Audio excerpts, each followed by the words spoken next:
Očuvati zdravlje i pobijediti neke od najtežih bolesti današnjice problem je s kojim se bori sve veći broj ljudi. Bolesti su sve složenije i opasnije, a s druge strane lijekovi još uvijek neotkriveni od strane farmaceutske industrije. No, kako priroda teži ravnoteži, tako nas, iako smo toga potpuno nesvjesni, okružuju prirodni lijekovi koji nam mogu uveliko pomoći u otklanjanju brojnih tegoba. Jedan od njih su i preparati ispravljeni od gljiva. Takav način liječenja pripada novim metodama u Hrvatskoj, no povijest ljekovitosti gljiva seže daleko u prošlost. Kako bi ponovo obnovili davno zaboravljeno znanje i poučili vas o ljekovitosti gljiva, pogledajte što je za danas pripremila kolegica Sanja iz Siska.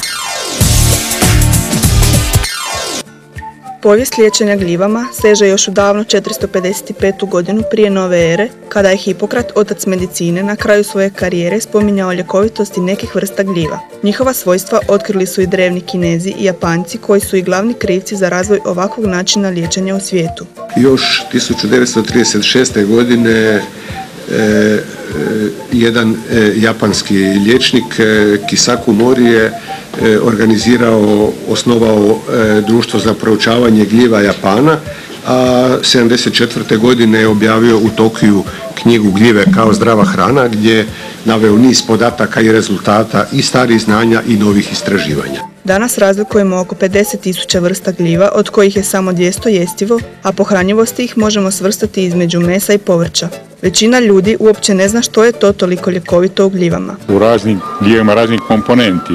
Ja ponovno napominjem da su tu prije svega važne komponente koje su vitalne za naše dnevne funkcije, znači od tragova metala kao što je selen, kao što je kalij, kao što je bakar, do niza vitamina, pa to B kompleksa vitamina.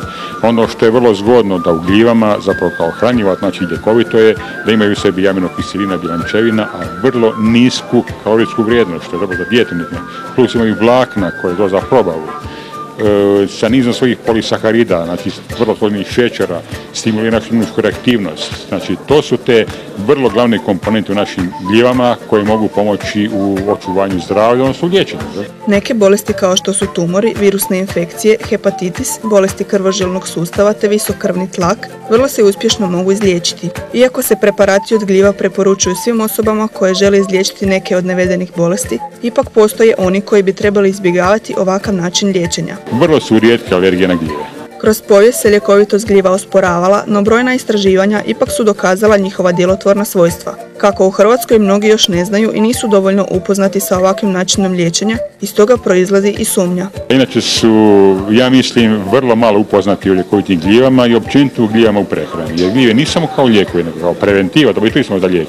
Tako da u Hrvatskoj je znanje, ja mislim, o gljivama vrlo loše u globalu govoreći. Znanstvena istraživanja o ljekovitosti gljiva u svijetu se provode vrlo često, no stvarni učinak i djelovanje preparata otkrio nam je gospodin Jurin. Ono što ja znam iz našeg iskustva meni i moga tima, a to je da su ti učinci, ti ekstrakti pokazali jako dobre učinke u smislu da uništavaju u kulturama tumorske stanice, a potiču normal, znači uništava tumor, potiče diobu normalnih. To je jedna stvar. I drugo, da značajno produžuje život miševa u kojima je tumor presađen bez bilo koje druge terapije. Neke gljive kao što su šitake zbog svog sastava posebno su djelotvorne u sprječavanju raznih tumora, upravo zbog antitumorskih tijela koje sadrže. Vrsni poznavatelj sastava i djelovanja gljiva objasnio nam je na koji način gljive djeluju na tumor. Na taj način da aktiviraju sve glavne grupe obrambenih stanica, sve glavne mehanizme imunog sistema, tako da one olakšano prepoznaju tumorsku stanicu kao strano tijelo, kao nešto nenormalno i napadaju je i različitim svojim mehanizmima djelovanja uništavaju. Zatim potiče se pojačano lučenje recimo interferona, brže obnavljanje koštane srži i niz drugih mehanizama. Uopće u očuvanju zdravlja bitnu ulogu ima i pravilna prehrana te zdrav način života, što je u današnje vrijeme za neke ljude vrlo teško zbog užurbanog načina života. No evo savjeta kako i koliko često u prehranu uvrstiti gljive. Pa ne baš kao kruh recimo ako je to temeljno, ali bi bilo dobro da imamo što češće, par puta dnevno, manja količina, dodaju neko jelo, kao dodatak, kao začin, ne baš kao vegetu, kao dodatak, kao neki začin ili kao primjesu, kao što neko stavi, ne znam, krompir, stavi po neke gljivu. Načini liječenja danas su sve veći, no kako bi izbjegli neke opake bolesti, potrebno je pokušati živjeti što zdravije.